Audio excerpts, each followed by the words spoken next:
Po, hindi pa rin po tapos ang bangayan sa liderato sa Senado. Saan po tayo tupulutin ito, attorney? Batay po sa mga umiiral po ng mga batas at sa inyo pong mga paghimay bilang pong maalam po sa usapin ng batas natin. Marami ng mga naglabasang mga opinion na iba't ibang grupo ang nagbibigay ng kanilang mga opinion tungkol dito sa nangyari, pero suriin nating mabuti. Sabi ko nga, yung provision po ng 1987 Constitution, Section 16, Article 6, maliwanag na maliwanag po dyan ang sinasabi ng saligang batas na kung ang pag-uusapan natin ay yung election ng Senate President, kailangan yung absolute majority of at least 13 members of the Senate, regardless kung ilang senador yung naiiwan dyan o yung nasa Pilipinas. Dahil talagang itinalaga po yan ng mga subulat ng saligang batas na dapat 13 at least ang kailangan boto para maihalal ang Senate President at para rin matapos yung termino niya kung siya po ay papalitan at kailangan din ng 13. Hindi pa pwedeng i-apply yung pinagpipilitan nilang Abilino versus Cuenco kasi yung kaso na yun, interdictum lamang po yung sinasabing 12 senators to constitute a quorum. Hindi naman po yung main case Opinion lamang po yun na lumabas doon sa motion for reconsideration ni Abilino at dinismiss pa rin yung petition ni Abilino doon. So kahit na pag-usapan din natin yung quorum na sinasabi nitong company na Senator Gatchalian at Senator Soto at iba pa, na meron silang quorum na 12 sila dahil 23 lamang in effect yung mga senador na pwedeng dumalo sa sesyon at yung isa ay nakakulong sa alinsunod doon sa kasong kanyang kinakaharap at automatically na suspended siya dahil yun ang tinatalaga ng batas. So hindi rin niya ma-exercise yung kanyang otoridad bilang isang senador. Mali pa rin yun kahit na suriin natin yung mga kasong binabanggit nila, yung Trillanes case, De Lima case, o kaya yung Halusos case, maliwanag pa rin ang sinasabi ng Korte Suprema doon na kahit na ikaw ay may kinakaharap na kaso at hindi pa naman final yung judgment of conviction, kahit na meron ng initial conviction sa lower court, di lalong-lalo na pag wala pang initial conviction ng lower court, kahit na sinasaad doon na kung ikaw ay nasampahan ng isang kasong non-bailable, ay automatic na ikaw ay suspended preventively for 90 days. So hindi raw dapat nang ibilang si Senator Jinggoy. Mali pa rin yun kasi ibilang pa rin si Senator Jinggoy. Kanya lamang doon sa mga kasong binanggit ko, Trillanes case, De Lima case, Halusos case, there may have been some limitation in the exercise of the powers and authority or the function of a senator who is charged with an unbailable offense and he is effectively preventively suspended. Suspended lamang po siya pero membro pa rin po siya ng Senado. So 24 pa rin yung mga senador na naririto, and for purposes of determining a quorum, you have to consider all the members of the Senate, even if one is preventively suspended, katulad ni Senator Jinggoy. Kaya mali yung mga pinaglalabas nila. Yung isang opinion dyan na sinasabi ng isang retired justice ng Supreme Court, maling-mali yun. Unang-una, yung kanyang opinion, bias na bias yan kasi alam naman natin na anti-Duterte yan. At sila ay magkakasama na ngayon lahat ng mga kampo na kontra sa mga Duterte, maging sila ay loyalistang pula o kaya teroristang pula o dilawan o pinklawan o kaya mga kaparian at mga Katoliko, basta Duterte, ay kontra sila at magsama-sama na silang lahat doon sa grupo ng mga loyalista at ipagdiinan nila na talagang kailangan matanggal si VP Sara. So yan lahat yung ugat nito Itong ginagawa nila ngayon na hindi nila pagsunod sa konstitusyon o kaya sabihin na natin, baluktutin natin yung saligang batas at mga umiiral na batas. Ang punot dulo nito ay politika pa rin kontra po sa mga Duterte. Sasabihin nila tayo ay DDS. Hindi, sabihin nila, inaamin natin na hindi lamang po tayo DDS. Tayo po ay talagang die hard tayo sa saligang batas at saka sa konstitusyon sa mga umiiral na batas. Suriin din natin yung rules of the Senate itself. Maliwanag lahat ang mga provision po doon na hindi pwedeng basta na lamang pong tanggalin ang mga liderato ng Senado na katulad ng ginawa nila. Nagkaroon ng session ng June 3 kuno at ang kanilang ginawa ay nagkaroon ng isang acting presiding officer and after that may motion to declare all positions vacant at dineclare lang vacant yung Senate President pro tempore, Secretary of the Senate at saka Sergeant at Arms and all members of or chairman of the different committees. Hindi nila pwedeng gawin yun specifically on the Senate President pro tempore, Secretary at saka yung Sergeant at Arms kasi maliwanag sa rules din ng Senado under the Rule 2 of the Senate itself na kailangan pa rin na majority of all members of the Senate to elect a Senate President pro tempore. at saka secretary at sergeant at arms. Wala man yan na naisulat sa saligang batas pero isinulat doon sa rules of the Senate eh. Kaya mali yung pag-assume ni Senator Gatchalian ng Senate President pro tempore at sa ngayon ay umaaktong bilang isang acting president. Paano magiging acting president kung nire-recognize naman nila na andyan pa rin si Senate President Alan Cayetano? So lahat po ito ay napakalaki ng komplikasyon, lalo nilang pinagugulo ang bayan. Opo, so mali ang pagkakuha, attorney, ng kapangyarihan o ng posisyon, meaning na-usurp, attorney? Exactly, simple as that. That is simple usurpation. Violation po yan ng revised penal code. Hindi ako nagkakamali. Ito ay nandoon sa Article 177 yata ako. Hindi ako nagkakamali yung na tama pa yung recollection ko ng provision po ng ating revised penal code. Hindi lamang po usurpation of powers po dyan ang kanilang ginagawa. Ito ay talagang violation ng ating saligang batas mismo ang ginagawa nitong mga nagpipilit na sila ang magpatakbo ng Senado. Ako, pero ito pa yung kanilang gagawin dyan kasi realizing na talagang wala silang laban dito pag ito ay nakarating sa Korte Suprema. At meron na nga raw yata mga petition na naisampa sa Korte Suprema at sana dinggin po yan ng Korte Suprema kagad at nang malinawan po ito. Pero bago magsilabasan siguro ang mga order or decision o resolution ng Korte Suprema sa kasong ito, ay magsasagawa sila ng special session. Alam na natin na gagawin nila, sinabi ko na yan noon pa.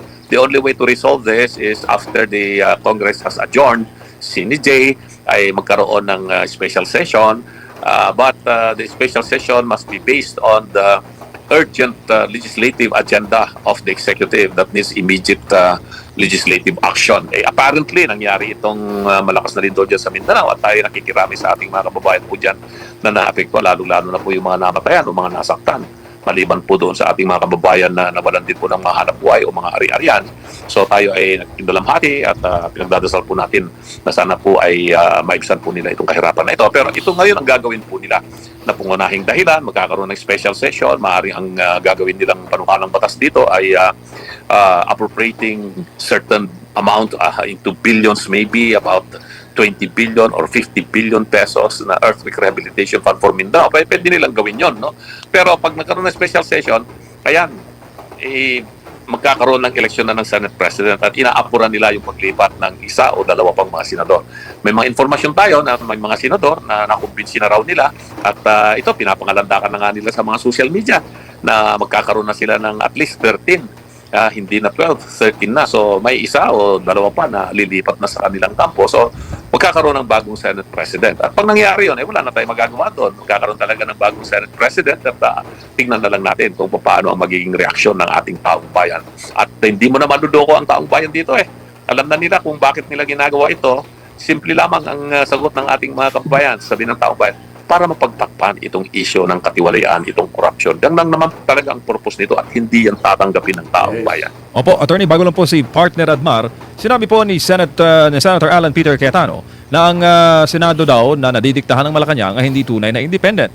Sinabi naman ng Malacanang na ang kanilang kinikilala lamang na liderato ay yung nasa paksyon po ni Senator Win Gatchalian. So, obvious, attorney? Kontrolado na nila yung House of Representatives. Alam na natin matagal yan. No? At ngayon ang Senado, gusto na nila talagang kontrolin yan. So, yung dalawang malalaking departamento ng gobyerno, Palasyo at saka Kongreso, kontrolado na nila. At hindi malayo na yung pinakamahina sa third pillars of democracy, itong Supreme Court ay titignan din natin kung anong mangyayari dito, no? At sabi nga nila, the court is the weakest of the three departments of government. Kung itong dalawang political departments ay ganito na yung sitwasyon, tingnan natin kung ang Supreme Court ay kakayanin ang mga pressures. At we are still hoping na ang Supreme Court ay gagawin po niya yung ang kanyang otoridad o kapangyarihan upang may salba ang demokrasya dito sa Pilipinas. Kasi itong ginagawa nila ngayon, talagang this is really abuse of authority. It's really abuse of power. At kailangan talaga magkaroon na ng decision dito ang ating mga naiiwan pa ng mga ahensya ng gobyerno na sila makakapagprotekta sa bansa, sa taong bayan at sa demokrasya. Attorney Sermar po ito, magandang gabi. Ito po bang pangyayari ngayon dito po sa ating Senado, ito na po ba yung pinaka-worst na nakita ninyo or sumasalamin ba ito sa bagsak na governance sa kabuuan ng ating gobyerno? But magmula nung namulat po tayo dito sa politika at pag-aaral sa batas, no.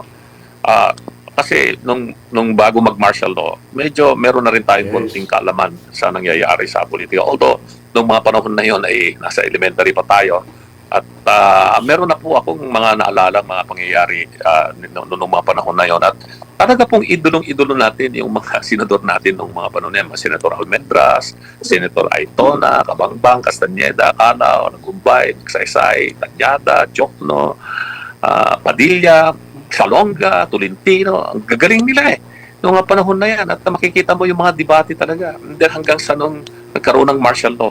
And then martial law 72, wala na tayong parlamento o kongreso. Nagbukas ngayon yung interim batasang pambansa sometime in 1978. Ay rubber stamp yun kasi interim batasan pala kontrolado under dictatorship tayo hanggang sa magkaroon ng regular batasang pambansa. Pero itong regular batasang pambansa noong 1984 panandalian lamang po yan at rubber stamp pa rin po yan. So magmula po noong 1987, nung naitalaga po itong bagong kongreso under the 1987 Constitution, kahit papaano, yung Senado noon na pinamunuan ni Senator Jovito Salonga, may dalawa pong nahalal na opposition. Yan ay si Senator Juan Ponce Enrile at sa Senator Erap Estrada. Pero even among the members of the administration senators, nandiyan sina Maceda, nandiyan sina Alvarez, no? Ay makikita mo na talagang pinoprotektahan nila yung kapangyarihan ng Senado, although they belong to the same political faction of the Cory Aquino government, no? Hindi nila sinasakripisyo yung independence ng Senado. And then in 1992 under the presidency of Fidel Ramos, no, nagkaroon ng mga coalition diyan kasi majority pa rin ng members of the Senate were identified to be in the faction ng Mitra group. Pero kahit papaano nakita natin yung cooperation ng mga senators for the whole benefit of the people and the nation. Pero andiyan pa rin yung mga magagaling na mga senador na like for example Senator Nick Cusitec, who was then senator until 2001. Talagang very vocal sila pag may nakita silang mga katiwalian. And then nagkaroon ng impeachment of Erap Estrada. Nakita naman natin yung nangyari doon. And even in the time of President Gloria Arroyo, andiyan pa rin yung independence ng Senate. Nag-umpisa lang talagang mag-deteriorate na ng Senado. Ito na nung panahon na ni President Aquino, ni Noynoy Aquino. Kasi nga gusto na nilang kontrolin yung Senado mismo. Kaya pinilit po nila, kung inyong maalala, una po nilang tinarget yan yung ombudsman, si Merceditas Gutierrez. They tried to emasculate the power of the ombudsman and they had succeeded in impeaching her, although hindi natuloy na yung trial doon sa Senate. And then, eventually, in-impeach nila yung Chief Justice and convicted him. At tinanggal nga yung Chief Justice si Renato Corona. Doon nag-umpisa talaga. Maybe during the last 3 years of the Arroyo administration and the 6 years of the Aquino administration. Doon nag-umpisa yung talagang hindi na maganda yung sitwasyon sa Senado. At least nakabangon nung panahon ni PRRD yung Senado kahit papaano ay matibay pa rin yung independence ng Senado. But this time around, it is completely different. Buti na lang at meron pang naiibang Alan Cayetano. Nandiyan pa rin yung mga ibang Rodante Marcoleta, Bong, and the others, no. Pero unfortunately though, hindi naman sa pagbubuhat ng bangko ng mga abogado. Masyadong maingay yung mga parang pambubuli na lang ng iba. Hindi na masyadong pinapangalagahan ba yung rule of law or yung knowledge about law and procedures, etc. Wala na yun eh. Ang nangyayari ngayon dito sa Senado, hindi na talaga parliamentary debate ang nangyayari dito. Sigawan na lang at bastusan pa, name calling pa.